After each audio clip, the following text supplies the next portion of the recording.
మన దేశంలో చాలా మంది ఉన్నారు మహిళలు. సో, మీలాంటి వాళ్ళని చూస్తే ఖచ్చితంగా సో, మనం కూడా ఇది చేయగలుగుతాం. ఎందుకంటే ఈ ఏమంటారు ఈ స్పేస్ గురించి కానీ, ఈ రాకెట్స్ గురించి కానీ ఎక్కువగా అమ్మాయిలు ఈ రంగంలో ఉండరు. అవునండి. అబ్బాయిలు ఎక్కువ ఉంటారు. కానీ Yes, ఇప్పుడు yes. ఇందులో కూడా అడుగు పెడుతున్నారంటే నిజంగా గర్వకారణం అనే చెప్పొచ్చు. థ్యాంక్ యూ అండి. ఓకే. అయితే చందన గారు ఇప్పుడు ఒక రాకెట్ తయారు చేయడానికి లాంచ్ అయ్యే వరకు ఎన్ని ఇయర్స్ పడుతుంది? ఇట్ డిపెండ్స్ అండి. Okay. It's depends on the technology what you are using, హుహు. ద హౌ మ్యాన్ పవర్ మనం యూజ్ చేస్తాం. హ్మ్. దానికి ఇన్ని స్పాన్ అని లేదు. Hmm. It may take years, it may take months హుహు. అలా. ఓకే. అయితే 3D ప్రింటింగ్ టెక్నాలజీని స్కై రూట్ ఎలా దీన్ని అప్లై చేస్తుంది? అది చాలా కొన్ని పార్ట్స్లో ప్రిఫర్ 3D ప్రింటింగ్. ఓకే. అక్కడ 3D ప్రింటింగ్ యూజ్ అయితే we'll go with 3D printing, లేదు అంటే then we'll go Hmm. With other technology. Okay. Chandana garu Skyroot ఉపయోగిస్తున్న టెక్నాలజీస్ ఏవి? సో టెక్నాలజీస్ ఏంటంటే first carbon composite. So carbon composite steel కన్నా lighter కావడం వల్ల we're using carbon composite because Okay. దాంట్లో high strength to weight ratio చాలా బాగుంది. హుహు. సో ఇంకొకటి వచ్చేసరికి 3D printed right. Engines use చేస్తున్నాం. Okay. And then is pneumatic separation use చేస్తున్నాం. జనరల్లీ పైరో సెపరేషన్స్ వాడతారు, but in our case we are the first one to use pneumatic separation. Right. అయితే ఇప్పుడు స్కై రూట్ అంటే ఓపెనింగ్ స్పేస్ టు ఆల్ అనేది caption. ఏంటి దీని meaning? Space అందరికి open చేస్తున్నాం. You can come and launch your launch your అంటే సాటిలైట్స్ స్పేస్ మనందరికీ ఓపెన్ ఓపెన్ చేస్తున్నారు. చేస్తున్నాం. మేబీ ఇన్ ఫ్యూచర్ లో we may send human also, who knows. Future లో జరగొచ్చు. Yes, okay. చాలా పెద్ద ప్లాన్. అందుకే opening space for all. It's like not for you, it's for everyone, every not only the satellites but for human also. Super. అయితే చందన గారు ఇప్పుడు ఒక rocket ఉంది, launch చేస్తారు. ఇప్పుడు అది పైకి వెళ్ళాక ఏం వర్క్ చేస్తుంది అంటే చాలా మందికి తెలియదు. ఇది చాలా కామన్ క్వశ్చన్. మీరు ఎక్స్ప్లెయిన్ చేస్తారా? Yeah sure. ఇప్పుడు సాటిలైట్ అంటే you have any idea? Idea. అంటే కొంచెం చెప్పగలరా? అంటే మీకు తెలిసింది చెప్తే నేను దాన్ని బట్టి I can give you an so answer. Satellite అంటే మన అంతరిక్షంలోకి వెళ్ళి ఇంకా మనకి మొబైల్ డేటా కానీ అంటే జిపిఎస్ ట్రాకింగ్ కానీ అవన్నీ శాటిలైట్స్ చేస్తాయని నాకు తెలుసు. ఇంకా మీరు చెప్పండి. ఎగ్జాక్ట్లీ అదే మేము చేసేది కూడా. ఓకే. అవే మేము పంపిస్తున్నాం ఆర్బిట్ కి. ఓకే. సో ఇవన్నీ ఒక పర్టికులర్ ఆర్బిట్ లో తిరిగేటప్పుడు మనకి కావాల్సిన డేటా, ఇప్పుడు స్పేస్ నుంచి మనకి ఎర్త్ ది ఇమేజెస్ వస్తుంది. వై? బికాస్ శాటిలైట్ ఉంది కాబట్టి అక్కడ ఎర్తింగ్ ఇమేజెస్ కానీ లేకపోతే వెదర్ రిపోర్ట్స్ కానీ అక్కడ శాటిలైట్ త్రూ మనకి దొరుకుతున్నాయి. అండ్ దెన్ మీకు ఇప్పుడు టీవీలో బ్రాడ్కాస్ట్ చేస్తున్నారు. How? Because of the satellite. Internet వస్తుంది. How? Because of the satellite. It's like that. Already satellites చాలా ఉన్నాయి కదా, ఇంకా కొత్త శాటిలైట్స్ దేనికి ఉపయోగపడతాయి? ఉన్నాయి, many satellites are there, but అది డిఫరెంట్ కంట్రీస్ ది. మన ఇండియాకి కావాల్సిన శాటిలైట్ కావాలంటే we have to depend on other countries. Okay. So if something if we're able to launch then అది కంప్లీట్ గా ఇండియా కోసం ఉంటుంది.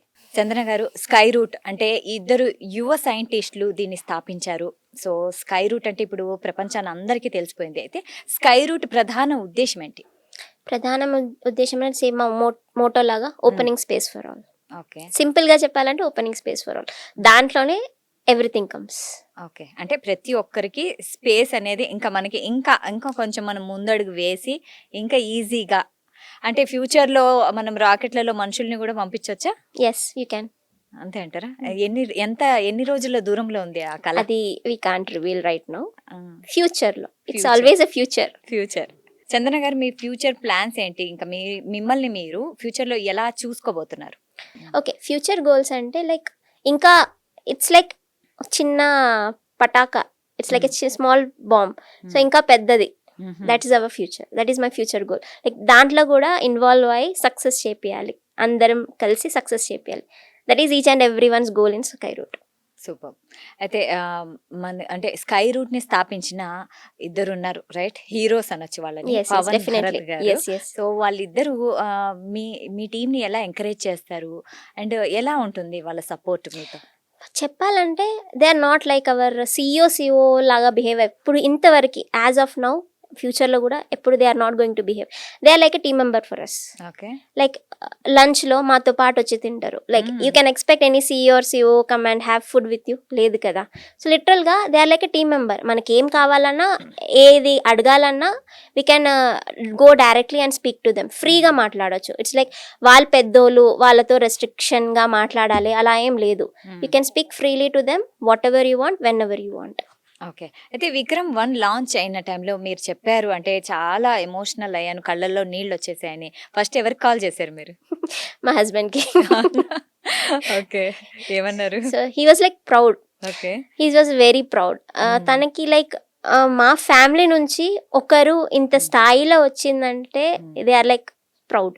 ఓకే. అంటే మీ కెరీర్‌లోనే చాలా గర్వకారణం ఇది అన్న ఏదైనా క్షణం ఉందా? యాక్చువల్లీ ఇదే రీసెంట్‌గా అంటే ఇదే. ఓకే. లాంచ్ డేనే లాంచ్ డేనే గర్వకారణం. బికాస్ 3 మంత్స్ లేకపోతే ఇన్ని ఇయర్స్ కష్టపడింది. అక్కడ నుంచి లాంచ్ ప్యాడ్ నుంచి లాంచ్ అవ్వడం అది ఒక కళ. సో మన ఇంటర్వ్యూ చూస్తున్న చాలా మంది ఉంటారు మీలాగా ఇలాగా స్కై రూట్ లో వర్క్ చేయాలి అనేసి ఉంటుంది. సో వాళ్ళకి ఉండాల్సిన స్కిల్స్ ఏంటి? స్కిల్స్ అంటే మీకు బేసిక్ ఫండమెంటల్స్ చాలా స్ట్రాంగ్గా ఉండాలి. బికాస్ మీరు ఎక్కడికెళ్ళినా మీకు ఫండమెంటల్సే మీకు యూజ్ చేస్తారు. మీరు ఎంత థియరీ ప్రాక్టీస్ చేసినా థియరీగా స్ట్రాంగ్గా ఉన్నా అక్కడ ప్రాక్టికల్ సిచ్యువేషన్ వేరే డిఫరెంట్గా ఉంటుంది. మీరు థియరీగా ఒకలాగా ఉంటుంది, ప్రాక్టికల్గా ఉంటుంది. సో రెండింటిని ఎంత స్ట్రాంగ్గా మేనేజ్ చేయగలుగుతారో that is well and good. And ఎలా ఉంటుంది అంటే ఇప్పుడు థియరీగా ఓకే దీన్ని ఇలా చేయొచ్చు కదా, ప్రాక్టికల్గా కూడా అలా చేయడానికి ఉండదు ఒక్కొక్కసారి. మేబీ ఇంప్లిమెంట్ అవుతూ ఉంటుందేమో, కానీ some cases are like you are not, you have to think in out of the box అలా. అయితే ఇప్పుడు మామూలుగా సాధారణంగా ఏదైనా కష్టమైన పని ఉంటే ఇదేమైనా స్పేస్ సైన్సా అంటారు కదా. సో అంటే స్పేస్ సైన్స్ నిజంగా అంత కష్టమైందా? It depends on one point of view. అంతే అంటారు. అంతే. ఓకే. స్పేస్ సైన్స్ చెయ్యాలి ఫ్యూచర్లో చిన్నపిల్లల్ని అడిగితే ఏమవుతా అంటే చాలా మంది 90% మేము స్పేస్ సైన్స్ చదవాలి, ఆస్ట్రోనాట్ అయిపోవాలి అంటారు. సో వాళ్ళకి ఆ కళ నిజం అవ్వాలంటే వాళ్ళు ఎలాంటి సబ్జెక్ట్స్ మీద ఎక్కువ ఫోకస్ చేయాలి? వాళ్ళు బేసికల్గా లైక్ మీకు స్పేస్ ఇండస్ట్రీలో రావాలంటే చాలా ఉన్నాయి. Like you can go with avionics, you can go with electrical, you can go with mechanical, you can go with aerospace. అలా చాలా ఫీల్డ్స్ ఉన్నాయి. సో ఆ ఫీల్డ్లో వాళ్ళు పర్టికులర్గా స్ట్రాంగ్గా బేసిక్ ఉందనుకోండి, they can go anywhere. Okay. మన ఇండియా ఇంకో 10 yearsలో స్పేస్ రంగంలో ఎంత ముందుండబోతుంది మీ అంచనా ప్రకారం? చాలా ముందు ఉంటబోతుంది. అది మాటల్లో చెప్పలేం, బికాస్ చూస్తేనే కానీ ఎవరికి విశ్వాసం ఉండదు. ఓకే. చందన గారు, భారతదేశంలో అంటే ప్రైవేట్ స్పేస్ సెంటర్స్ నుంచి చంద్రుడిపై అడుగు పెట్టే రోజులు వస్తాయా మానవులు? ఖచ్చితంగా వస్తాయి. అండ్ స్కై రూట్ దానికి ముందు ఉంటుంది ఖచ్చితంగా. ఓకే. చాలా కాన్ఫిడెంట్ గా చెప్తున్నారు. ఖచ్చితంగా రావాలి కూడా. చాలా గర్వకారణం కూడా అవుతుంది మన దేశానికి. డెఫినెట్లీ. రాబోయే రోజుల్లో మిమ్మల్ని చూసి పిల్లలు మేము కూడా స్పేస్ సైన్స్ నేర్చుకోవాలి అనుకునే వాళ్ళకి మీరు ఇచ్చే సలహా ఏంటి? సలహా అంటే మీరు ముందుకు రండి, వస్తే మీకు తెలుస్తుంది లైక్ ఎలా ఉంటుంది స్పేస్ అని.